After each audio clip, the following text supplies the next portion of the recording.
We are now look forward to hearing from the President of Estonia, Kersti Kaljulaid, who's had an extraordinary career. I don't understand the genome and genetics part, but it has had more impressive economic and financial jobs in and out of the government than almost anyone I can think of. And we're fortunate enough to hear from her, who also represents, by the way, a country of considerable success and happiness. Madam President.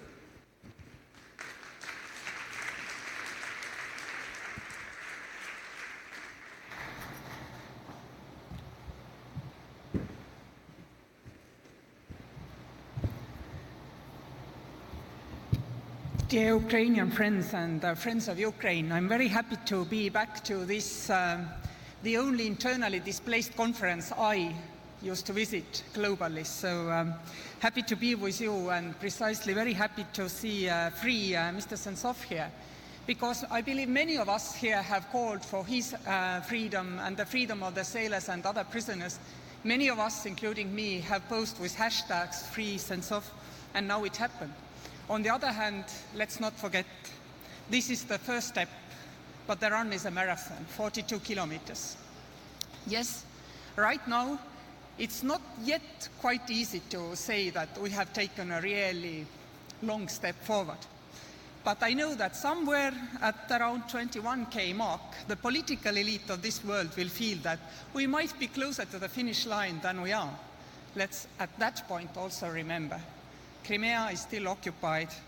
This is something we need to solve. It takes strategic patience. It may take 50 years. Baltic states were occupied 50 years, but this was never recognized. And this is what gave us back our freedom. So I wish you all the happiness, and I wish us all strategic patience in that question. In preparation for this speech, I realized that while political thinkers of the Baltic states are often invited to share their reform experience, our experience is to a certain extent rather irrelevant. Its technicalities are still relevant, this is true, but their meaning to the outside world, if repeated, will be totally different. When we started out, exciting as it was, exiting all this turbulence of the last days of the Soviet occupation, the world in general, and Europe in particular, were, in historic terms, relatively safe haven. Liberal democratic values, media freedom, personal freedoms, even global living standards, emerging markets, everything statisticians measured was ticking up. There was a safe haven. Maybe a bit stagnant, missing the opportunities of new technologies, because the sectors where these technologies emerged, telecom, medicine, they all had long and protected investment cycles. But in general, it was possible to claim that the reform experiments of emerging markets, including the Baltic states, painful as they were for the society, generated a rapid societal change, which its people were able to tolerate easily, because there was this beckoning of the developed Western stability. The case of Ukraine is clearly different today. Technically, yes, you still have to do exactly the same thing. Build the rule of law state, making sure that the legal space allows rapid generation of SMEs and quick uptake of new technologies. But the rationale for attractive international investors to participate is totally different. The liberal democratic world is a turbulent place right now. The deliverables for middle class have been relatively weak, and the wage stagnation has been made harder to tolerate by quickly rising executive pay in developed countries. Rising inequalities, lack of social mobility, which means bad luck becomes hereditary, breed disappointment, and create active search for radical change. I believe your initial video presentation clearly showed exactly where we are. The search is loud, the search is visible, the search is uncomfortable, but the new consensus is nowhere to be seen. Until capitalism adjusts itself to more win-win solutions, as it will undoubtedly do, I'm sure it will do, because alternative solutions, more state intervention to provide more just redistribution, is less acceptable for free world, for free market believers. but Ukraine has to do in this context, on this background, its reforms. So you are striving to convince your citizens to continuously work for the reforms to deliver for them something which people in the free Western world nowadays doubt. Can it ever be delivered? It's totally different if I compare it to 30 years ago when we set out with our reform program. On the other hand, this is something which is also your opportunity. Akin to Estonia joining euro area in 2011, in normal circumstances, it would have been a technical happening, just one more country in the euro area. But after the crisis and the confidence crisis in the euro, this was seen by the world as a heroic step. Look, somebody still wants to join this euro area when we are all doubting ourselves, even doubting our euro area. And there I see the emerging Ukrainian story now. You are still striving to join this free world of free markets where everybody is treated equally, where everybody's rights are guaranteed, where there is media freedom. All this you are still striving to do. This tells us it is still worth to see how we can make it better, how we can make it maybe more equal, how we can solve the current problems. But if you want it, it has to be worth it.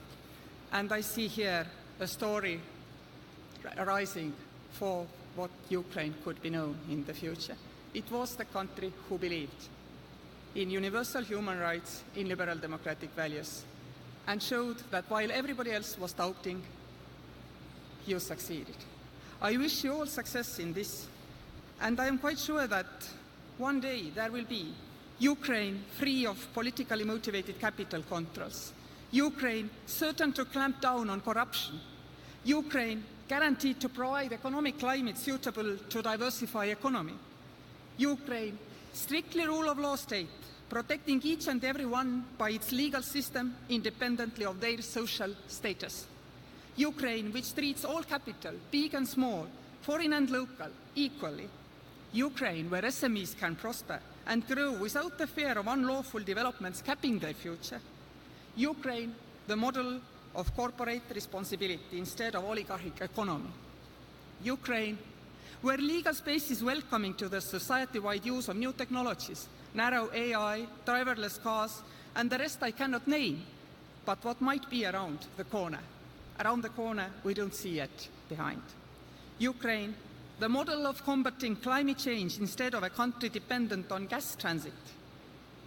This is the Ukraine, which we might see in 30 years' time if your strive, your effort to leapfrog will keep up.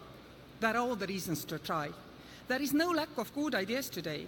Just read the common criticisms of the Western world today. Concentrated wealth, ingrown public sector habits, making states an obstacle to the development and also unfit to provide society with necessary social market guarantees to keep capitalism in the position to deliver for wider society.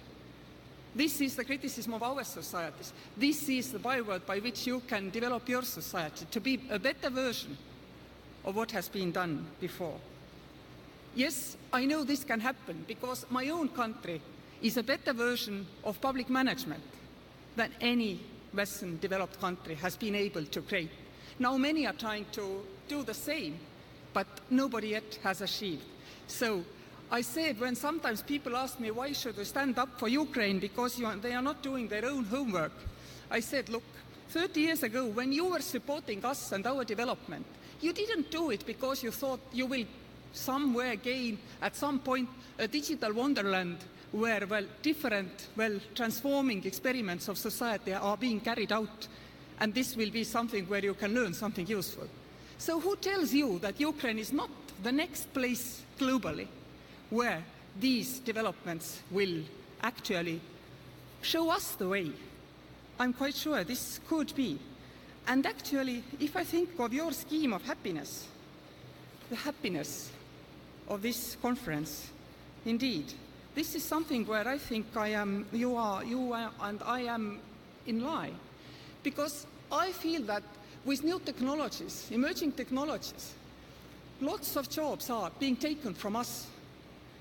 But there is one thing which nobody can do better than human beings, and this is being a compassionate human being to another human being, to all of us, all of ourselves. This is our narrow specialization for the future. Many of our people already work in providing other people happiness, communication, interesting videos, online content. This is all making real economic progress from providing people-to-people support. Because the future of the work is such that for simple things like, I don't know, taking a ride on a plane, we don't talk to anybody. And the talks we had before, 20 years ago, to get on the plane, they were meaningless talks, yet we wasted our time. In the future societies, this is exactly where we don't waste our time, leaving us free to strive to develop careers where we make each other, human beings, happy. So I absolutely see why a country which has to fight corruption, break the current oligarchic economic model, break all the problems which you have also in your financial sector, financial system, work with your social systems, radically consolidate the sector to be able to replace concrete with people. Why this country is talking about happiness? You need a story. Your story will be inspiring your own people. It will also be, when you start to succeed, inspiring the outside world. And the strive for happiness, not simply the strive to do away with the old problems, is indeed something which I value very much. I wish you all the success in this, and I hope that you will not yourself, run out of the energy at the 21st kilometer mark, which very often happens, by the way, with marathon runners. I know it's a longer run, and I wish you all the success, but I do believe, and I've been saying so for 3 years while I've been Estonian president, who knows that the next very progressive social environment will not evolve here in Ukraine. One little last thing. I think what we haven't figured out but have to figure out is how to become green economies. And you have the worst conditions to be talking about the green economy. I mean, you have really downtrodden energy system, lots of losses in the systems. If your people had to pay gas price, which is market price, my salary would not suffice to heat up a 2-room apartment in Ukraine. I'm quite sure of that. In a way, you remind me of my own country 30 years ago when we simply didn't have institutions, government offices, nothing. We had nothing. And so we didn't despair that we cannot do it the way that like everybody else had done, putting, many people sitting in various rooms in various parts of the country.